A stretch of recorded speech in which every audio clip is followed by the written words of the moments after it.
Sonia Ardila, gestora de transformación digital en Digitai. Enamorada del storytelling de datos para crear historias que conecten a las personas con sus necesidades. Hoy les voy a hablar de cómo convertir tu app en una super app con Data Storytelling. Porque cuando presentamos una app, más importante que el lenguaje de programación es el lenguaje que usamos en la comunicación de esa app.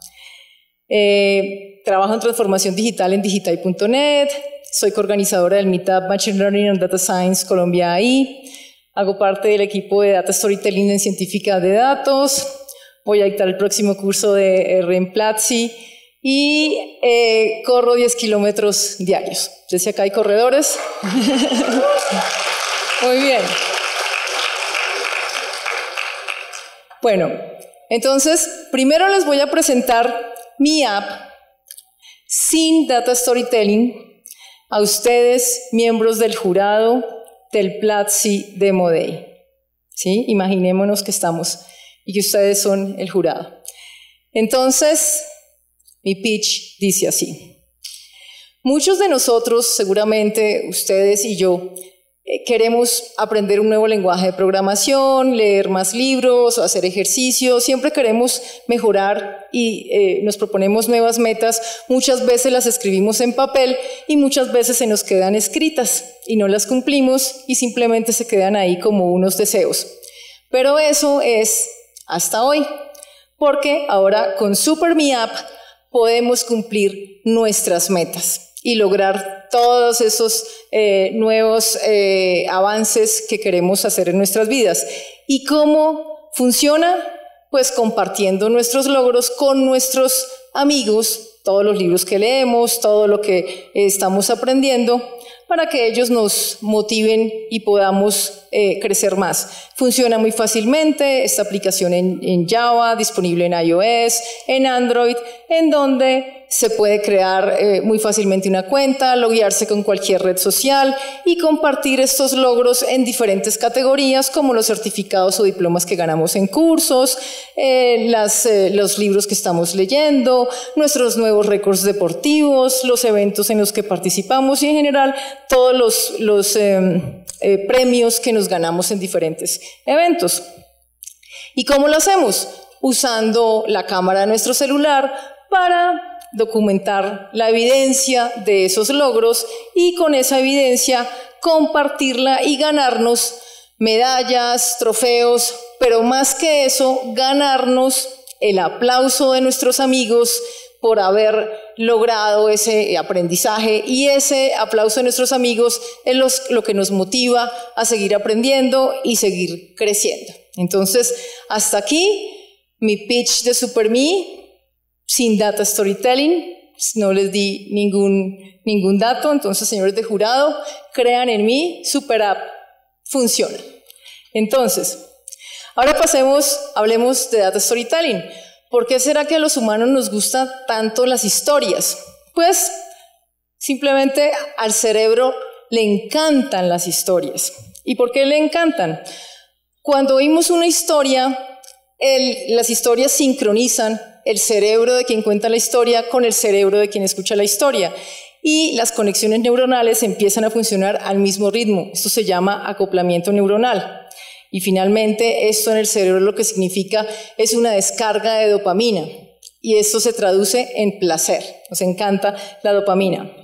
Seguramente ustedes recuerdan la ley de gravedad. Y tal vez recuerden que esta ley dice que un cuerpo atrae a otro con una fuerza directamente proporcional al producto de sus masas e inversamente proporcional al cuadrado de la distancia que los separa. ¿Sí recuerdan eso? ¿Sí? ¿Sí recuerdan eso? ¿O no será que mejor recuerdan la historia de Newton, que estaba sentado bajo un árbol cuando le cayó una manzana y la humanidad tuvo su eureka moment? Tal vez recuerdan más la historia que la fórmula. Entonces, pasemos a la estructura de Data Storytelling. Tenemos los datos, donde hacemos análisis estadístico de datos, ahí es donde usamos estadística, algo de matemáticas, los lenguajes de programación que nos ayudan a analizar los datos como R, como Python. Hacemos visualizaciones o gráficas para poder ver esos datos y lo mezclamos con narrativa. Y esos tres elementos nos generan un cambio, una acción en quien escuche esta historia basada en datos. Tiene tres componentes principales los protagonistas: el conflicto o una situación a mejorar y una solución al final, que es lo que estamos esperando siempre al final de toda la historia. Entonces, en la fase 1 presentamos al protagonista, los datos. Y a este protagonista, a los datos los debemos conocer, debemos explorar su mundo. Y lo hacemos con EDA, Exploratory Data Analysis, creado por este señor John Tukey. Y él nos enseñó en EDA que es muy importante ver primero la forma de los datos más que la fórmula. Y ustedes dirán, ¿cómo así que la forma más que la fórmula? Que son fórmulas estadísticas. Pues imaginémonos que todos acá somos socios de una cadena de supermercados y nuestros clientes se han quejado, en 4 puntos de venta se han quejado por el tiempo de espera en las cajas registradoras. Seguramente a más de uno acá le ha pasado y es una situación muy aburrida. Pues nuestros clientes se empezaron a aburrir y empezaron a protestar. Y entonces nosotros decidimos pues hacer un estudio y hacer una medición de tiempos en esos 4 puntos que tienen problemas y ver cuánto tiempo se demora la gente en fila cuando tenemos una caja abierta, cuando tenemos 2, cuando tenemos 3 y cuando tenemos todas las cajas abiertas, para ver qué podemos hacer para solucionar el inconveniente. Después de unas semanas haciendo la medición, llegan los datos y lo primero que se nos ocurre hacer es hacer las estadísticas descriptivas para ver qué nos dicen las fórmulas y poder tomar una decisión y arreglar ese problema. Y entonces sacamos nuestro conocimiento de estadística y descubrimos con estas estadísticas descriptivas que la media para cada una de las variables en X es la misma, es 9, la media en Y es la misma, la correlación es la misma y de remate la recta de regresión es la misma, Y igual a 3 más 0.5X. Y entonces pensamos que esto no puede ser, porque los datos no pueden tener el mismo comportamiento en 4 lugares diferentes, 4 puntos de venta ubicados en 4 sitios diferentes. Entonces pensamos que seguramente alguien por error copió un dataset otras 3 veces y lo que estamos haciendo fue analizar 4 datasets iguales, repetidos. Entonces pedimos la información cruda de los datos y nos llega eso es una parte de esa información, las tablas, y vemos ahí en esa fila 5, 5, 5 y un 8 para las X, y también vemos diferentes datos en y las diferentes filas también presentan, las otras filas también presentan diferentes números. Entonces descubrimos con sorpresa que nadie hizo copy-paste. Teníamos 4 datasets diferentes, pero teníamos unos resultados iguales. Entonces, en este punto, en este momento, ya dijimos, bueno, veamos la forma de los datos. Y esta es la forma de los datos. Entonces, estamos viendo en estos 4 datasets o 4 supermercados diferentes que aunque tenemos la misma recta de regresión, tenemos 4 comportamientos de datos diferentes. Lo que les acabo de contar es un concepto muy poderoso en estadística que se llama el cuarteto de Anscombe, que nos muestra la importancia de ver la forma de los datos, porque los datos son el contenido y son el rey, pero la forma de los datos nos llevan a encontrar el contexto de la historia, para historia contada con datos. Y no hay historia si no hay contexto. Entonces, después de esto, en la segunda fase, después de explorar los datos en la fase 1, en la segunda fase decidimos qué sentimiento queremos generar en nuestra audiencia.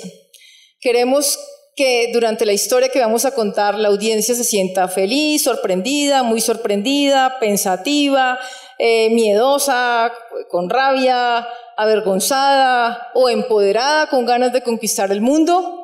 ¿Qué es lo que queremos de la audiencia?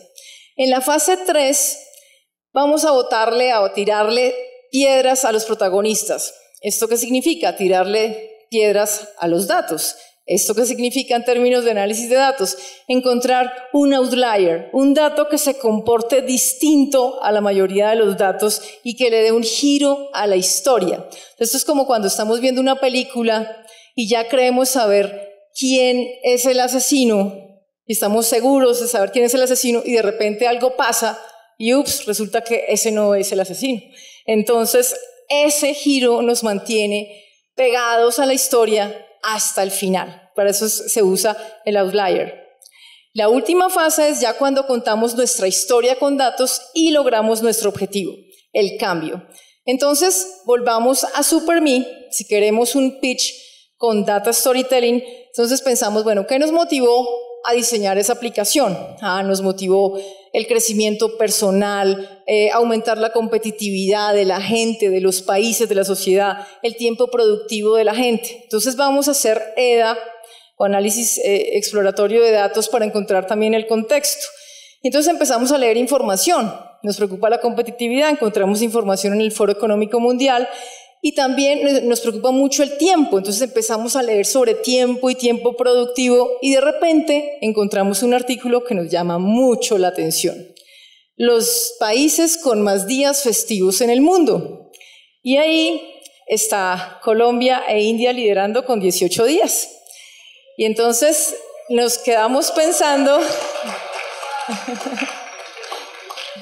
Nos quedamos pensando que tal vez este exceso, mucho tiempo no productivo, podría afectar el crecimiento del país, podría hacer que no creciéramos al mismo ritmo. Se nos ocurre, es una hipótesis interesante, y entonces este es nuestro primer mini dataset sacado del artículo. Empezamos a buscar cuáles son esos países en esos 3 continentes con más días. Ahí tenemos días desde 18, 16, 15... y ven Colombia e India con 18 días. Pero seguimos explorando y una variable nos lleva a la otra, lo que hace que saltemos de una fuente a otra. Decía World Factbook, PIB per cápita, puntajes de competitividad, muertes violentas, hasta el puntaje de felicidad. Empezamos a saltar y nuestro dataset va creciendo, va creciendo, va creciendo, hasta que ya tenemos un dataset poderoso para nuestro análisis y empezamos a jugar con él en R. Empezamos a crear nuevas variables y a ver qué podemos encontrar ahí. Y entonces vemos, acá analizando el PIB per cápita, empezamos a ver unas diferencias en nuestro continente América, y vemos que está por debajo. Y empezamos a cruzar 2, 3 y hasta 4 variables en todos estos países, siempre relacionándolo con los días festivos al año, y empezamos a encontrar una que otra sorpresa. Teniendo en cuenta que la correlación no implica causalidad, también empezamos a ver algunas correlaciones entre las variables y empezamos a lanzar algunas hipótesis. En la fase 2, escogemos el sentimiento que queremos generar en los jurados para convencerlos de invertir en SuperMe. En la fase 3 descubrimos un outlier que nos va a ser muy, muy útil en cuanto a los datos. Y ahora entonces les voy a presentar SuperMe con Data Storytelling. Y dice así: cuando descubrimos que nuestro país es líder en días festivos al año, con 18 días, pues pensamos que de pronto esto frena un poquito el crecimiento del país. Y empezamos a explorar datos y entonces correlacionamos la variable de días festivos al año con muertes violentas y efectivamente vemos que no hay correlación.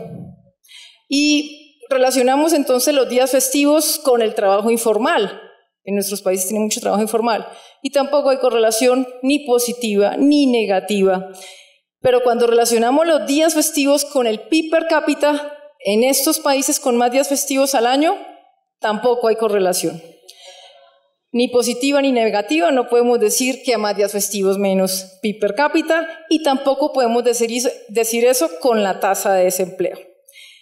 Entonces vemos la competitividad, vemos que los países en América tienen menor competitividad que en Asia y en Europa, en este conjunto de países con más días festivos, pero todos estos países comparten algo en común, tienen muchos días festivos, pero ¿por qué ellos tienen más competitividad que nosotros? Compartimos muchísimos días festivos. Entonces pensamos que, bueno, los días festivos igual deben servir para algo, por lo menos para que los países sean más felices, y relacionamos esa variable con el puntaje de felicidad y tampoco hay correlación, ni siquiera con el puntaje de competitividad. Y entonces en este punto pensamos que tal vez lo que pasó es que países de economías fuertes de este conjunto de datos como Finlandia, Corea o Japón tenían antes más días festivos y lo que hicieron fue bajarlos. Claro, tal vez eso fue y sería una decisión interesante. Y resulta que no.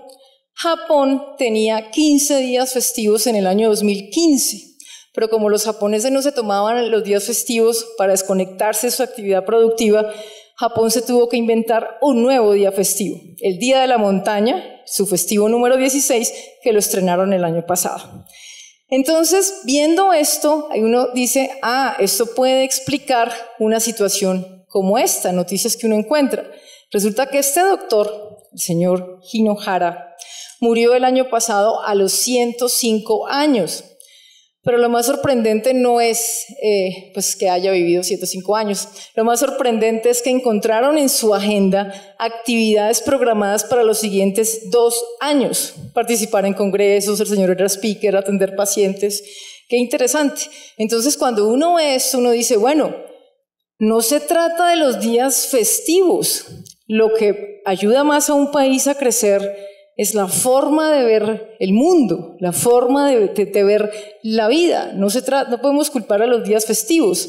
¿Por qué los japoneses han logrado tanto en la humanidad? ¿Qué podemos hacer los colombianos para ser más productivos? Porque no podemos volvernos japoneses de la noche a la mañana. Nos llevan muchos años de historia.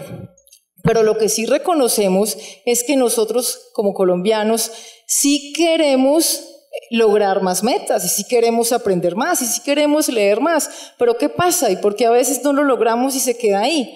Pues muchas veces nos quejamos por el tiempo, porque no tenemos el tiempo suficiente.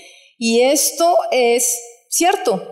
Este es el índice de congestión a nivel mundial, y resulta que Bogotá es la 6ª ciudad más congestionada del mundo y sus habitantes pasan en promedio 75 horas metidos en el tráfico mientras se mueven de la casa a la oficina. Y a nivel latinoamericano, en el top 10 de las ciudades congestionadas, Colombia aporta 3 ciudades de congestión. Entonces, no estamos tan locos cuando decimos que no tenemos tiempo.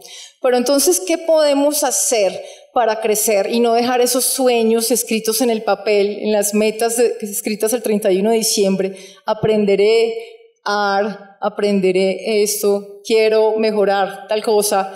¿Y cómo hacer para que nuestros profesionales, estudiantes, las mamás, las secretarias puedan crecer más y avanzar más si no tenemos la disciplina de los japoneses, por ejemplo? ¿Qué le gusta hacer mucho a los colombianos? Nos gustan mucho las redes sociales. Y contrario a los japoneses son en el mundo quienes pasan menos tiempo en redes sociales. De hecho, el 61% de los adultos colombianos usan redes sociales, mientras el 39% de los adultos japoneses usan redes sociales. Y entonces, SuperMe App es la red social que nos va a permitir lograr nuestras metas. ¿Cómo? A través de compartir nuestros logros en diferentes áreas para sacar la mejor versión de nosotros mismos, nuestro SuperMe. Y funciona muy fácilmente, creando la cuenta, logueándose desde otras redes sociales y compartiendo esos logros en diferentes categorías, usando la cámara para tener la evidencia de esos logros y que nuestros amigos nos crean, ganarnos medallas y trofeos y ganarnos menos likes, más trofeos, porque si queremos likes y que nos digan bonitos por la nueva foto de perfil, para eso está Facebook. Pero si queremos aplausos por nuestros logros, para eso está SuperMe. Y esos aplausos de nuestros amigos son los que nos van a motivar a optimizar cada minuto de nuestro tiempo para buscar siempre tener la mejor versión de nosotros mismos. Así que, señores del jurado, si queremos tener un mejor país, un país que crezca a un ritmo más acelerado, lo primero que necesitamos es lograr la mejor versión de nosotros mismos. Y eso es posible con SuperMe. Muchas gracias.